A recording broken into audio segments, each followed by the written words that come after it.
About a year ago, I had to kill the unholy idea of banning Tanzanian rice. Why ban Tanzanian rice? It was because it was cheaper than the Ugandan rice produced by swamp destroyers.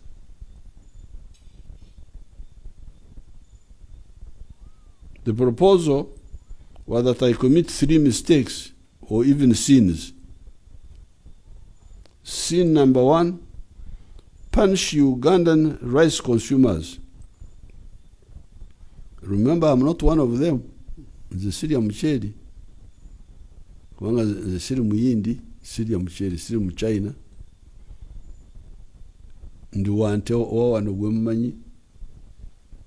I am from the Interclan, from here.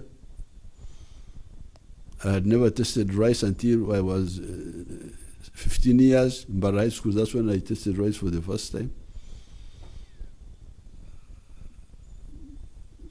So I don't eat the rice.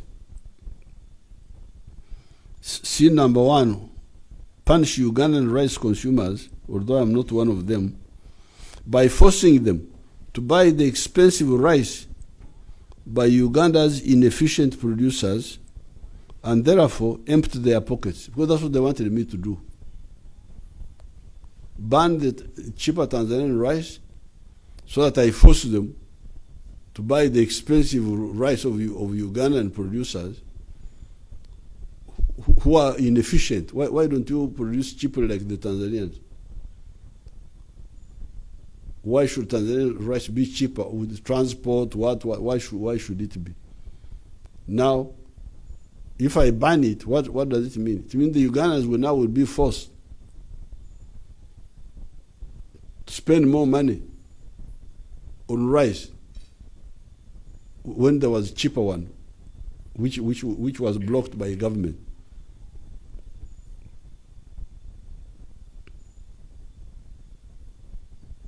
Secondly, kill or disrupt the Tanzanian efficient rice producers instead of helping them to grow. Because now, number 2, I will now disrupt the Tanzanian good producers who are producing cheap rice.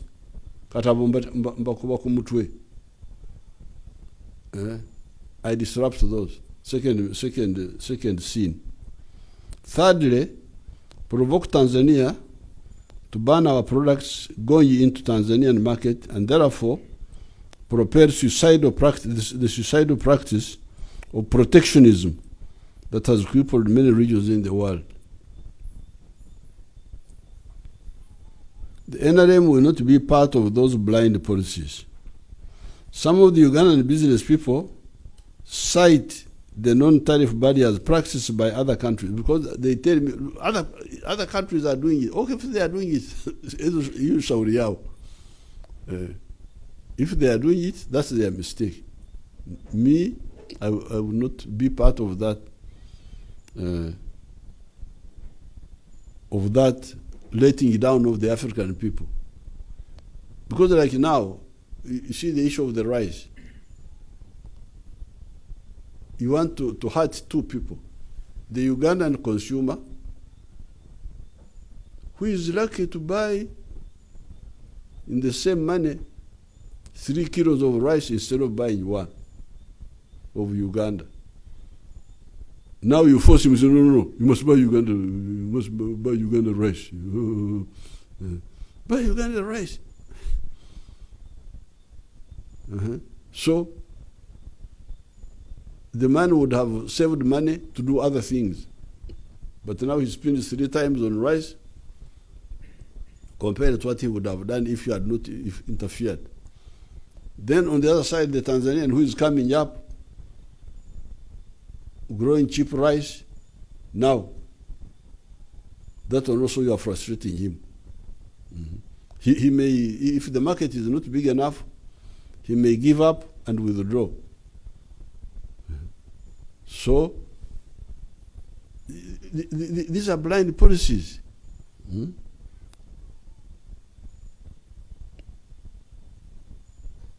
In the early years of our government, Mzee Moi at one time closed the border But I rejected the arguments for retaliation because some people say, oh, we must retaliate. I said, I cannot retaliate. I cannot. If he has crossed, let him cross, but me, I will not retaliate. Today, Uganda's exports to Kenya are either equal to our imports from there, or sometimes they are higher. So by refusing to be in that mistake, the issue of Kenya and Uganda border issues was resolved.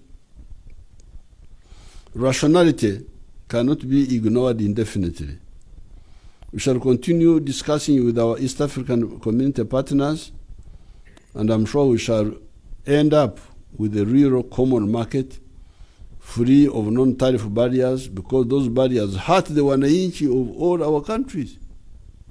I've just given you the simple example of banning rice. You hurt the Uganda consumers, you hurt the Tanzanian producers. So if there's mobilization, actually some people think they get popularity out of that. But if you get good mobilization, those who are doing that can get can really be exposed. You are making us, we don't have enough money, and you are. I can block imports of other countries far away from whom we don't have reciprocal benefits. If somebody is only selling, like Japan, for instance, they only sell it to me. They sell it to me. I don't sell it to them. There, you may have a case. But these African countries to which you sell and they sell it to you, it's not wise at all to.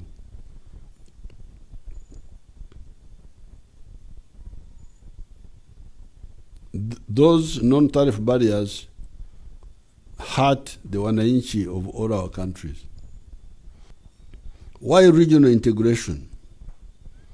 It is because we need it for prosperity through the wider market it provides for our goods and services.